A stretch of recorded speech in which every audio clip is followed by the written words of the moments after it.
नमस्कार, मैं रतन कुमार सिंह, काशी हिंदू विश्वविद्यालय। स्वतंत्रता यानी स्वयं के बनाए हुए तंत्र में रहना। अपने शब्दों में यदि मैं इसे परिभाषित करूं तो स्वतंत्रता अधिकारों और कर्तव्यों के बीच की रेखा के उस संतुलन का नाम है जिसमें किसी एक की अनंत सीमाएं दूसरों के दायरों का हनन नहीं करती। 14 अगस्त 1947 की मध्यरात्रि को भारत के तत्कालीन प्रधानमंत्री पंडित जवाहरलाल नेहरू के उद्बोधन में जब पूरी दुनिया सो रही थी, हिंदुस्तान सदियों पुरानी गुलामी की जंजीरों को तोड़कर एक नए युग में प्रवेश कर रहा था। 15 अगस्त सन 47 की सुबह का वो ऐतिहासिक सूरज और आज की ये तारीख, 7 दशकों की इन दो घटनाओं के विरोधाभास के साथ साथ यह इस देश का दुर्भाग्य है कि राष्ट्रीय फलक पर जिस प्रश्न का उत्तर देने आज मैं बैठा हूँ वो प्रश्न है कि क्या हम आज़ाद हैं। हालांकि इसका उत्तर देने से पहले ये जान लेना आवश्यक है कि हमें आज़ाद किन से होना था। सिर्फ अंग्रेजों से?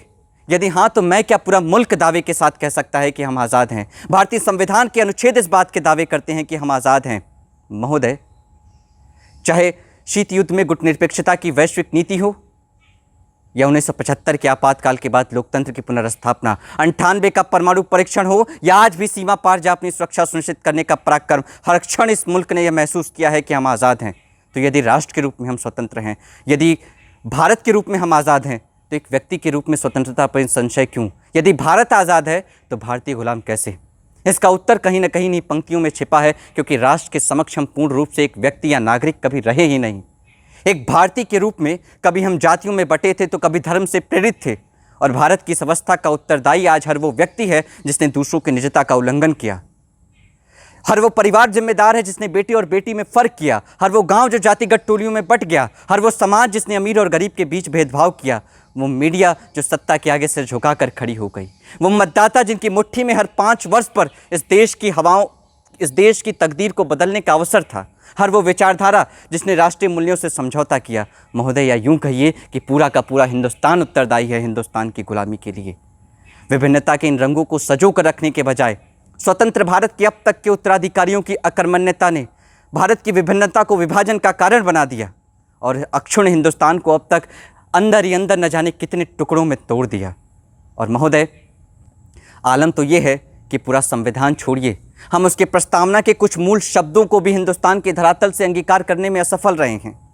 और इसी जाति, धर्म, पंथ, मजहब, संप्रदाय और भाषा की विभाजनकारी भावना से प्रेरित होकर जब भी कोई व्यक्ति, संस्था, सरकार या विचार न्यायपालिका, कार्यपालिका, व्यवस्थापिका का हिस्सा बनी, उन्होंने अपनी व्यक्तिगत महत्वाकांक्षाओं और हितों को साधने के उद्देश्य से लोकतंत्र के स्तंभों का खूब दुरुपयोग किया और अपने खिलाफ उठने वाली हर आवाज़, हर व्यक्ति, हर विचार को दबाने की कोशिश की। और उसी दबाव में हमारी व्यक्तिगत स्वतंत्रता भी कहीं न कहीं दब कर रह गई।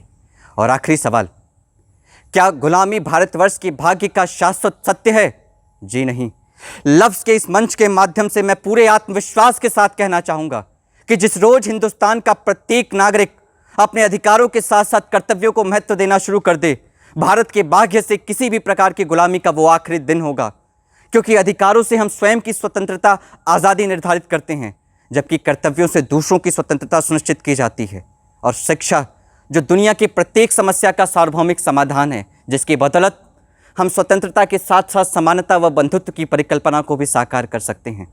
और मित्रों, महोदय, हमें एक ख्याल रखना होगा कि तिरंगे का कोई एक नहीं, तीनों रंग हमारा है और उसके समक्ष हम केवल और केवल भारतीय हैं। और आज ज़रूरत है कि हम अंग्रेज़ों के बाद गरीबी, भ्रष्टाचार, आतंकवाद, अलगाववाद, इन तमाम शोषणकर्ताओं से लड़ें, क्योंकि अपनी राष्ट्रीयता भारतीय लिखने वाला एक भी शख्स जब तक इस देश की व्यवस्था से असंतुष्ट होगा, हमारी आज़ादी अधूरी रहेगी। बहुत बहुत धन्यवाद।